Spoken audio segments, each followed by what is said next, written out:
Umbrella Academy star Elliot Page announces he is transgender. Elliot Page, the Oscar-nominated star for Juno and Netflix's The Umbrella Academy, announced in an essay Tuesday that he is transgender. The actor wrote, "To all those trans people who deal with harassment, self-loathing, abuse, the threat of violence, I see you, I love you, and I will do everything I can to change this world for the better."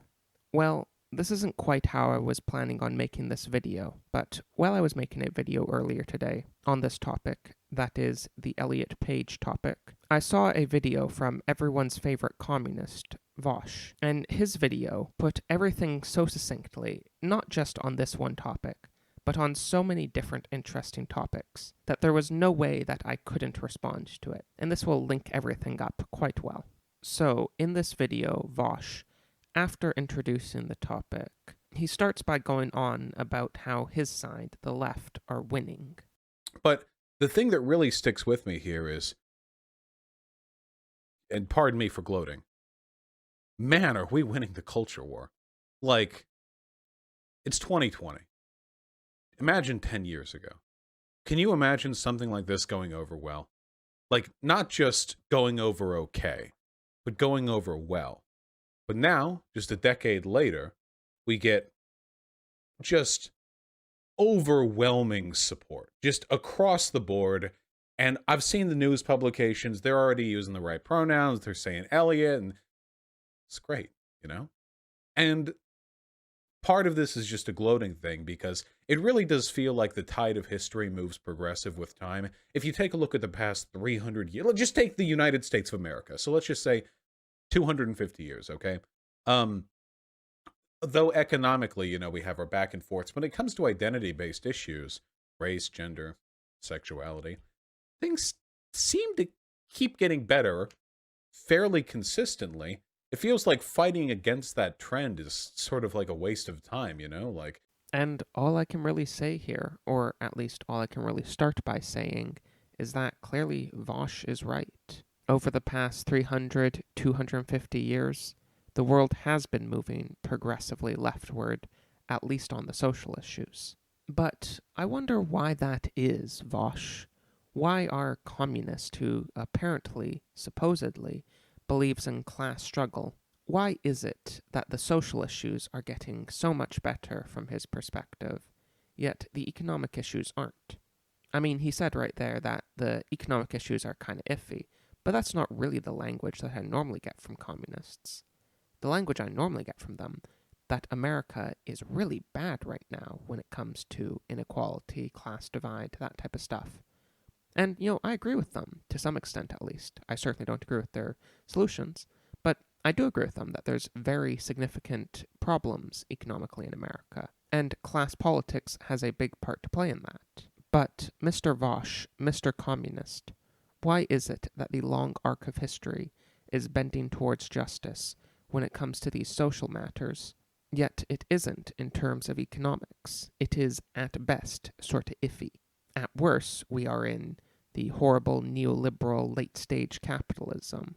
So, what is Vaush's answer to this? Why do things, at least in the long run, always go his way in terms of social issues, yet they don't in terms of economics? Well, Vaush can't answer this totally, but he can at least answer why this social progression continues to happen. And his answer is actually extremely good. because there are a ton of people on the right who seem to believe that the existence of trans people represents some kind of existential threat to the West, which is ridiculous. If you actually cared about Western values, what you're really talking about fundamentally are Enlightenment values. And Enlightenment values are rooted in things like liberalism, individual expression, and freedom from outside coercion. And while I don't think we always do a great job following through on those values, to be transgender, or to reject your assigned gender identity, is the purest expression of individual will. There is nothing to me more cucked than feeling intently that there's something wrong with your presentation or with your identity, and then shoveling it down inside of yourself because it's wrong to go against traditional social conventions. Wow. You know, I really just could not say it better myself. The reason, at least in part, for why we are where we are is because of the Enlightenment. It is because of at least what are now perceived as Western values. The transgender phenomena is not some sort of weird isolated incident. It's not some sort of modern fad. It is actually, really, the truest expression of the Enlightenment. The Enlightenment and liberalism has always fundamentally been about freeing yourself from constraints. The more progressive and the more successful definition of liberty and liberalism has always been the left, whether it's center left or far left, definition of that liberty. Libertarians and their predecessors have always existed, saying that we're the real liberals, that absence of government coercion is the real liberty. But libertarianism is not the true heir of the Enlightenment. This liberty that Vaush is describing is its true heir. And this cannot be described better than as the former Supreme Court Justice Anthony Kennedy once said, "At the heart of liberty is the right to define one's own concept of existence, of meaning, of the universe, and of the mystery of human life." And considering that this is such a deep problem, Vaush does actually hit on another good point in that prior clip. I do love Western civilization, but I don't love Western civilization for the reason that many people say that they love Western civilization. I don't love it because of Western values, or at least what many people refer to as Western values. I love Western civilization first and foremost because it's my own, because every man has a duty to love what is his own, to have a loyalty to it and to care for it. Just as a man has that loyalty to his family, and greatest to God, he also has that loyalty to his country and his civilization. But love is not always affirmation. Sometimes, to truly love something, you must hate what it has become. And this is the really fundamental flaw with how many conservatives have talked about the West in the past. They have said that the West is great, that the West is the best, and that's why it must be defended. Even if the West was so great today, that's not the reason that it should be defended. Your home should be defended because it's your home. As G.K. Chesterton said, men did not love Rome because she was great. She was great because men loved her. But even that line isn't entirely correct, because it implies some degree of utilitarianism. You shouldn't love because it will make something great.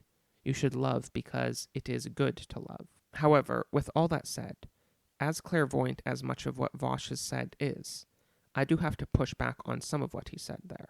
Yes, the Enlightenment is a product of the West, but the West cannot be boiled down to just the Enlightenment. Western history is what, at least 3,000 years old?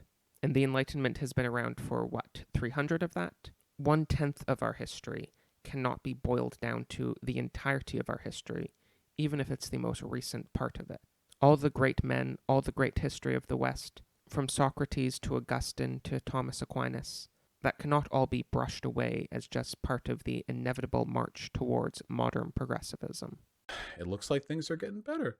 I wish Elliot Page all the luck in the universe, with this. Now, Elliot Page is, of course, a tremendously successful, wealthy, famous, and influential individual. So I don't know how much my personal affirmation is needed here. I think he actually acknowledges that. Yeah, I also ask for patience. My joy is real, but is also fragile. The truth is, despite feeling profoundly happy right now and knowing how much privilege I carry, I'm also scared. Yeah, okay, so, privilege is intersectional. Whatever the case may be, I am happy for Elliot, and I'm happy, even more so maybe, for all of the people who Elliot's public announcement will inspire. Because I know that stuff like that can kind of have a ripple effect where a lot of people suddenly have the ability to contextualize feelings they have, or they realize something about themselves that they didn't previously, A lot of people, now there are conservatives who get mad about this too, they call it rapid onset gender dysphoria, which was a made-up term from a single academic study, and that one academic study was widely criticized and discredited. And I've even done so myself because it was a very silly study. But It's quite interesting what he says here. He doesn't say that this will help give people the courage to come out, that they'll realize they're not alone, and that if this big celebrity can do it, then so can they. He says that it will help people discover what they really are. It will help people contextualize their feelings. Now, I honestly have no idea what that even specifically means, but his overall point certainly is true. Of course, what does it mean for someone to really be a gender when genders don't even exist is entirely beyond me. This is clearly some sort of metaphysical concept that I have not been sufficiently introduced to. But regardless, he is absolutely right that this will help make these sorts of things more and more common, just as similar events have in the past. Returning to the class and economic angle from earlier, it is of course quite funny to see Vaush, the communist, simping for a multi-millionaire. I wonder, it truly is just a massive mystery. Why is it that things always go his way in terms of social issues, and yet they never do in terms of economics? Really a chin scratcher. Thanks for watching. Please donate to my Subscribestar or Patreon if you enjoy this content. And please make sure to like, comment, subscribe, hit the bell, and share these videos with anyone who you think would enjoy them. And a special thanks to my donors, yourself, Siphius Rex, Lita, Quo Pregranator, Adzutko, Josiah, King of Evil Florida and the Moon, Seth Apex, Richard, Cringewalker, Zian Harris, Thomas Thomist, Windowlick, and Augustine. Thanks everyone very much for watching, and goodbye.